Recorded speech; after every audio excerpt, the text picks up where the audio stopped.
Hello everyone, welcome to hi kitchen desserts and bakes. എൻ്റെ പേര് ശില്പ. ഇതെൻ്റെ ഏറ്റവും ഫസ്റ്റ് വീഡിയോ ആണ് ഈ ചാനലിലത്തെ. എനിക്ക് വേറൊരു ചാനലും കൂടിയുണ്ട്, അതിൻ്റെ പേര് ഹൈ കിച്ചൺ എന്നാണ്. അതും തുടങ്ങിയിട്ട് ഒരു 5-6 മാസം ആയിട്ടുള്ളൂ.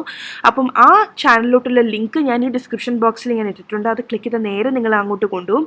അപ്പം ആ ചാനലിൻ്റെ അകത്തെന്ന് വെച്ചാൽ അത് ബേസിക്കലി ഇംഗ്ലീഷ് ലാംഗ്വേജിലാണ്. ടോട്ടലി പല varieties of vegetarian, non vegetarian dishes, അതുപോലെ തന്നെ അതിലും ഉണ്ട് കുറച്ച് കേക്ക് റെസിപ്പീസും കസ്റ്റർഡ് റെസിപ്പീസും പുഡിംഗ് ബ്രെഡ് റെസിപ്പീസും ഒക്കെ.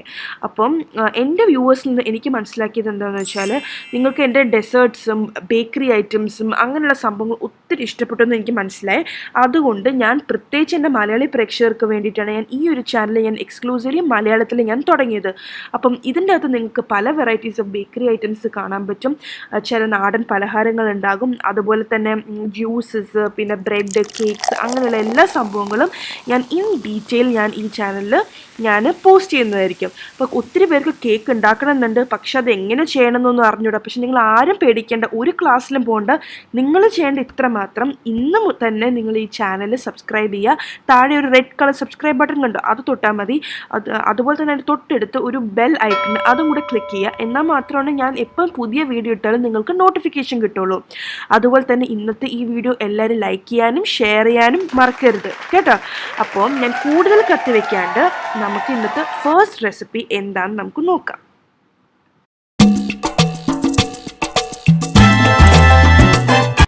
മോണ്ടി തേഴ്സ്ഡേ അല്ലെങ്കിൽ പെസഹ വ്യാഴാഴ്ചയാണ് നമ്മൾ സാധാരണ പെസഹ അപ്പം അല്ലെങ്കിൽ ഇൻട്രിയപ്പവും പാലും വീടുകളിൽ തയ്യാറാക്കുന്നത്. അപ്പം ഞാനൊരു കാത്തലിക് ഫാമിലിയിലാണ് കേട്ടോ ജനിച്ചിരിക്കുന്നത്. അതുകൊണ്ട് തന്നെ ഈ ഒരു സംഭവം എൻ്റെ വീട്ടിൽ ഭയങ്കര പ്രധാനമാണ്. എല്ലാ വർഷവും ഇങ്ങനെ തയ്യാറാക്കാറുമുണ്ട്. അപ്പോൾ ഞാൻ ഇന്ന് നിങ്ങളുടെ അടുത്ത് ഷെയർ ചെയ്യാൻ പോകുന്നത് എൻ്റെ അമ്മയൊക്കെ ഫോളോ ചെയ്യുന്ന അതേ റെസിപ്പിയാണ് ഞാൻ ഷെയർ ചെയ്യുന്നത്. ഇത് നല്ല ടേസ്റ്റി പെസഹ അപ്പം ഉണ്ടാക്കാൻ പറ്റും, നല്ല ടേസ്റ്റി പാലും തയ്യാറാക്കാൻ പറ്റും. ഓക്കെ, അപ്പോൾ നമുക്കിതിൻ്റെ ഇൻഗ്രീഡിയൻസ് എന്തൊക്കെയാണെന്ന് നോക്കാം. പെസഹ അപ്പം ഉണ്ടാക്കാനുള്ള ingredients: 1 cup fried rice powder. ഇവിടെ ഞാൻ ഉപയോഗിച്ചിരിക്കുന്നത് നിറബറയുടെ അപ്പം പൊടിയാണ്. നിങ്ങൾക്ക് ഇഷ്ടമുള്ള ബ്രാൻഡ് ഏതാണോ അത് നിങ്ങൾക്ക് ഉപയോഗിക്കാം. പിന്നെ 1/4 കപ്പ് ഉഴുന്ന്. ഈ ഉഴുന്ന് വന്നിട്ട് ഞാൻ നന്നായിട്ട് കഴുകി 2 മണിക്കൂർ വെള്ളത്തിൽ കുതിർക്കാൻ വെച്ചിട്ടുണ്ട്. 2 മണിക്കൂർ എന്തായാലും വെച്ചാൽ മാത്രമേ നിങ്ങളുടെ അപ്പം സോഫ്റ്റായി കിട്ടുള്ളൂ. പിന്നെ ചുവന്നുള്ളി ഒരു 7 എണ്ണം. വെളുത്തുള്ളി, എനിക്കിവിടെ കിട്ടുന്ന വെളുത്തുള്ളി കുറച്ച് വലുതായതുകൊണ്ട് 3 എണ്ണ ഉപയോഗിച്ചിട്ടുള്ളൂ. പക്ഷെ നാട്ടിലൊക്കെ ആണെങ്കിൽ ചെറിയ വെളുത്തുള്ളിയേ കിട്ടുള്ളൂ, അപ്പോൾ ഒരു 5 എണ്ണം വരെ ഉപയോഗിക്കാം. പിന്നെ 1 കപ്പ് ഗ്രേറ്റഡ് കോക്കനട്ട്, 1/4 ടീസ്പൂൺ ജീരകം, ഉപ്പ് ആവശ്യത്തിന്, 1 കപ്പ് നേരിയ ചൂടുവെള്ളം അല്ലെങ്കിൽ വാം വാട്ടർ. ഇത് തേങ്ങ നമ്മൾ അരയ്ക്കുമ്പോൾ കൂടെ ചേർക്കാനുള്ളതാണ്. പിന്നെ ഒരു 1/2 കപ്പ് വാം വാട്ടർ, അത് ഉഴുന്ന് അരയ്ക്കുമ്പോൾ നമ്മൾ കൂടെ ചേർക്കാനുള്ളതാണ്. പിന്നെ 3/4 മുതൽ 1 കപ്പ് വരെ, 3/4 to 1 കപ്പ് വരെ ബോയിലിംഗ് വാട്ടർ, നല്ല തിളച്ച വെള്ളം നമ്മൾ ബാറ്റർ ഉണ്ടാക്കുമ്പോൾ മിക്സ് ചെയ്യാനുള്ളത്. ഓക്കെ, പിന്നെ പാലുണ്ടാക്കുന്ന ingredients: 1/4 cup fried rice powder. വീണ്ടും ഞാൻ നിറവറയുടെ അപ്പം പൊടിയാണ് ഉപയോഗിച്ചിരിക്കുന്നത്. 2 കപ്പ് തിൻ കോക്കനട്ട് മിൽക്ക്. പിന്നെ കട്ടി കൂടിയ കോക്കനട്ട് മിൽക്ക് 1 കപ്പ്. പിന്നെ ഞാനിവിടെ 3/4 കപ്പ് ഉരുക്കിയ ശർക്കരയാണ് ഉപയോഗിച്ചിരിക്കുന്നത്. നിങ്ങൾക്ക് മധുരം കൂടുതൽ വേണമെങ്കിൽ കൂടുതലിടാം, കുറവ് വേണമെങ്കിൽ കുറവിടാം. അപ്പം നിങ്ങൾ നോക്കി ഇടാം കേട്ടോ. പിന്നെ 1/4 ടീസ്പൂൺ കാർഡമം പൗഡർ. അപ്പോൾ നമുക്ക് ആദ്യം തേങ്ങയെല്ലാം അരച്ചെടുക്കാം. അപ്പോൾ ഇതേപോലെ ഒരു മെഷറിംഗ് കപ്പിലാണ് ഞാൻ ഇന്നത്തെ അളവുകളെല്ലാം പറയുന്നത്. അപ്പോൾ ഇതേപോലെ 1 കപ്പ് ഗ്രേറ്റഡ് കോക്കനട്ട് ഇതിങ്ങനെ മിക്സിയിലോട്ട് ഇട്ടിട്ടുണ്ട്. അതിൻ്റെ കൂടെ തന്നെ ഞാനൊരു 7 ചുവന്നുള്ളി, പിന്നെ ഒരു 3 വെളുത്തുള്ളി, പിന്നെ ഒരു 1/4 ടീസ്പൂൺ ജീരകം. ഇതിൻ്റെ എല്ലാത്തിൻ്റെയും കൂടെ ഞാൻ 1 കപ്പ് ഇളം ചൂടുവെള്ളം, അതായത് വാം വാട്ടറും കൂടെ ഇങ്ങനെ ആഡ് ചെയ്തിട്ടുണ്ട്. ഇനി ഇതെല്ലാം കൂടിയിട്ട് നന്നായിട്ട് മിക്സിയിൽ അരച്ചെടുക്കാം. ഇത് ഓവറാക്കി പേസ്റ്റ് ആക്കണ്ട, അതേസമയം ഒട്ടും അറിയാണ്ടിരിക്കാനും പാടില്ല. അപ്പോൾ ഒരു സെമി പേസ്റ്റ്, സെമി കോഴ്സ് പരുവം വേണം ആവാൻ ഇതുപോലെ. ഓക്കെ, ഇനി ഇത് നമുക്ക് അരച്ചു കഴിഞ്ഞതിന് ശേഷം നമുക്കൊരു സെപ്പറേറ്റ് ഒരു ബോളിലോട്ട് മാറ്റാം. എന്നിട്ട് ഇനി നമുക്ക് അടുത്തത് ഉഴുന്ന് അരയ്ക്കാം. അപ്പം ഞാനിവിടെ 1/4 കപ്പ് ഉഴുന്ന് കുറച്ച് വെള്ളത്തിൽ നന്നായി കഴുകിയെടുത്ത് സോക്ക് ചെയ്യാൻ വെച്ചിട്ടുണ്ട്. ഓക്കെ, അപ്പോൾ ഇത് 2 മണിക്കൂർ വെക്കണം, അത് വളരെ ഇമ്പോർട്ടൻ്റ് ആണ്. ഒരു 1/2 മണിക്കൂറൊക്കെ വെച്ചിട്ട് ചെയ്താൽ നിങ്ങളുടെ അപ്പം സോഫ്റ്റ് ആവില്ല. അതുകൊണ്ട് 2 മണിക്കൂർ വെച്ചതിന് ശേഷം നമുക്ക് ഇത് മിക്സിയിലോട്ട് നമുക്ക് അരയ്ക്കാം. അപ്പം ഈ ഉഴുന്ന് അരയ്ക്കാൻ ഒരു 1/2 കപ്പ് വാം വാട്ടറും കൂടെ ഞാൻ ചേർത്തിട്ടാണ് നല്ല പേസ്റ്റായിട്ട്, തേങ്ങ അരച്ച പോലെ നല്ല നല്ല പേസ്റ്റുമായിട്ട് വേണം നമ്മൾ അരയ്ക്കാനായിട്ട്. അപ്പം അതേപോലെ അരച്ച് നമുക്ക് ആ ബോളിലോട്ട് വീണ്ടും ഈ ഉഴുന്ന് അരച്ചതും കൂടെ നമുക്ക് ആഡ് ചെയ്യാം. ഓക്കെ. ഇനി ഈ ഒരു ബൗളിലോട്ട് നമുക്ക് 1 കപ്പ് അതേ മെഷറിംഗ് കപ്പിൽ എടുത്തിരിക്കുന്ന വറുത്ത പൊടി, അതായത് അപ്പം പൊടി ഉപയോഗിച്ചിരിക്കുന്നത്, ആ പൊടി നമുക്ക് ഇതിൻ്റെ കൂടെ ആഡ് ചെയ്യാം. എന്നിട്ട് നമുക്ക് ആഡ് ചെയ്തിട്ട് ഇതിൻ്റെ കൂടെ നമുക്ക് ഉപ്പ് വേണമെങ്കിൽ ഇപ്പം ചേർക്കാം, അല്ലെങ്കിൽ പിന്നീട് വേണമെങ്കിൽ ചേർക്കാം, എങ്ങനെ വേണമെങ്കിലും കുഴപ്പമില്ല. നമ്മൾ നന്നായിട്ട് സ്പൂൺ വെച്ചിട്ട് നമുക്ക് ഇതൊന്ന് ഇളക്കി കൊടുക്കാം. ഓക്കെ. അപ്പോൾ ഇത് നല്ലവണ്ണം ഇളക്കി കൊടുത്തു. ഇത് ഇളക്കുമ്പോൾ നല്ലൊരു സോഫ്റ്റ് മാവ് പോലെ വരും. ഓക്കെ. അപ്പം ഇനി ആ ഒരു സമയത്ത് നമുക്ക് ബോയിലിംഗ് വാട്ടർ അല്ലെങ്കിൽ നല്ല തിളച്ച വെള്ളം ഒഴിക്കാം. ഇതിൻ്റെ അകത്ത് നമ്മൾ നേരെ ചൂടുവെള്ളം അല്ലെങ്കിൽ നമ്മൾ നോർമൽ വെള്ളം ഒഴിച്ചാലും നമ്മുടെ അപ്പം ഭയങ്കര ഹാർഡായി പോകും. അതുകൊണ്ട് തിളച്ച വെള്ളം തന്നെ ഇതിലോട്ട് ഒഴിക്കാൻ ശ്രദ്ധിക്കുക. അപ്പോൾ ആദ്യം ഒരു 3/4 കപ്പ് ഒഴിക്കാം. എന്നിട്ട് നോക്കുക. ഇപ്പം വീണ്ടും കട്ടിയായിട്ട് നിങ്ങൾക്ക് തോന്നുവാണെങ്കിൽ കുറച്ചുകൂടെ വെള്ളം ഒഴിക്കുക. എന്തായാലും 1 കപ്പിൽ കൂടുതൽ വെള്ളം ഒരിക്കലും വേണ്ടി വരില്ല എന്ന് എനിക്ക് തോന്നുന്നത്. മിക്കൊരു 3 കപ്പിലും മതിയാവും. പക്ഷെ നിങ്ങൾ ഉപയോഗിക്കുന്ന പൊടി അനുസരിച്ചിരിക്കും. അപ്പം നിങ്ങൾ സൂക്ഷിച്ച് ഒഴിക്കുക. അപ്പം ഈ മാവ് എങ്ങനെ ഇരിക്കുന്നു വെച്ചാൽ നമ്മൾ ദോശ ബാറ്റർ ഉണ്ടാക്കുമ്പോൾ എങ്ങനെയായിരിക്കും, ആ ദോശമാവിൻ്റെ ആ ഒരു പരുവാണ് ഈ മാവ് ഇരിക്കേണ്ടത്. അപ്പോൾ കുറച്ചൊരു തിക്ക് കുറച്ചൊരു ലൂസ് ആ ഒരു ഫോം വേണം ഇരിക്കാൻ. പക്ക ഒരു ദോശമാവിൻ്റെ ബാറ്റർ പോലെ ഇരിക്കണം. ഓക്കെ.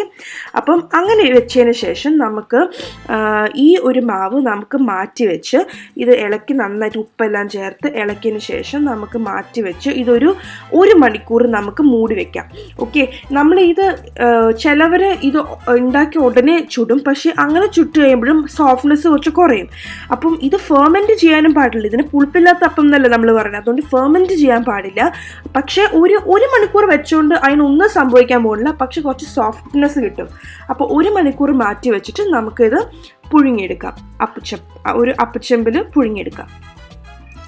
അതുപോലെ തന്നെ ഒരു ഏറ്റവും ഇമ്പോർട്ടൻറ്റ് കാര്യം എന്താണെന്ന് വെച്ചാൽ, നിങ്ങൾ ഇതിൻ്റെ അകത്തോട്ട് പുഴുങ്ങാനായിട്ട് മാവ് ഒഴിക്കുമ്പം ഒരിക്കലും യാതൊരു കാരണവശാലും കട്ടി കൂടി ഒഴിക്കരുത്.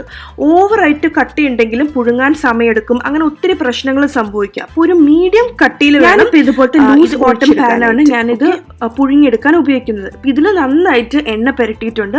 എന്നിട്ടാണ് ഇതിലോട്ട് മാവ് ഒഴിക്കുന്നത്. ഇനി നിങ്ങൾക്ക് ഇങ്ങനത്തെ പാത്രമല്ല, വേറെ ഏത് ടൈപ്പ് പാത്രം വേണമെങ്കിലും ഉപയോഗിക്കാം. പക്ഷേ വെളിച്ചെണ്ണ നന്നായിട്ട് പുരട്ടി ഇരിക്കണം, അല്ലെങ്കിൽ അത് ഒട്ടിപ്പോവും, അല്ലെങ്കിൽ അത് പൊട്ടിപ്പോവും. ഓക്കെ. അപ്പം യൂഷ്വലി പണ്ട് കാലങ്ങളിൽ ഇത് ഉണ്ടാക്കാനായിട്ട് സെപ്പറേറ്റ് പാത്രങ്ങൾ, സെപ്പറേറ്റ് തവി എല്ലാം ഉണ്ടായിരുന്നു. അതിൽ വേറെ ഒന്നും നമ്മൾ ഉണ്ടാക്കൂല. പണ്ടൊക്കെ അങ്ങനെയായിരുന്നു. പക്ഷെ ഇപ്പം അങ്ങനെ എല്ലായിടത്തും പറ്റില്ലല്ലോ. എനിവേ, ഇപ്പം ഇതിൻ്റെ അകത്തോട്ട് നമുക്ക് ഈ മാവ് ഒഴിച്ചിട്ട് നമ്മളുടെ ഇഡ്ഡലി ചെമ്പിൽ നമ്മൾ പുഴുങ്ങിയെടുക്കാം. 25 മിനിറ്റ് മുതൽ 30 മിനിറ്റ് വരെ ആയിരിക്കും മിക്കവാറും ഇതിൽ പുഴുങ്ങാനുള്ള സമയം. നിങ്ങൾ ഇടയ്ക്കൊന്ന് നോക്കിയാൽ മതി. അപ്പോൾ പുഴുങ്ങാൻ വെക്കുമ്പോൾ ഒരു കാര്യം ശ്രദ്ധിക്കേണ്ടത്, ഒരു അലുമിനിയം ഫോയിൽ ഇതിൻ്റെ മുകളിൽ ഇങ്ങനെ ഇട്ട് മൂടി വെച്ചിട്ടുണ്ടെങ്കിൽ പുഴുങ്ങുന്ന സമയത്ത് വെള്ളം ഇതിലോട്ട് വീഴില്ല. അപ്പോൾ അതുപോലെ തന്നെ നമ്മൾ പുഴുങ്ങാൻ വെക്കുമ്പം ഒരു കാര്യം എപ്പോഴും ശ്രദ്ധിക്കേണ്ടത്, തീ എപ്പോഴും കോൺസ്റ്റൻ്റ് ആയിരിക്കും. നിങ്ങൾ മീഡിയം ഹൈ ഫ്ലെയിമിലാണ് ചെയ്യേണ്ടത്. അത് കണ്ടിന്യൂസ് മീഡിയം ഹൈ ഫ്ലെയിമിലായിരിക്കണം. ഇടയ്ക്ക് കൂട്ടാനും ഇടയ്ക്ക് കുറയ്ക്കാനും പോകരുത്. അതുകൊണ്ട് തന്നെ ഇതിൽ ആവശ്യത്തിനുള്ള വെള്ളം ഒഴിക്കണം. വെള്ളം വറ്റി പോകാനും പാടില്ല.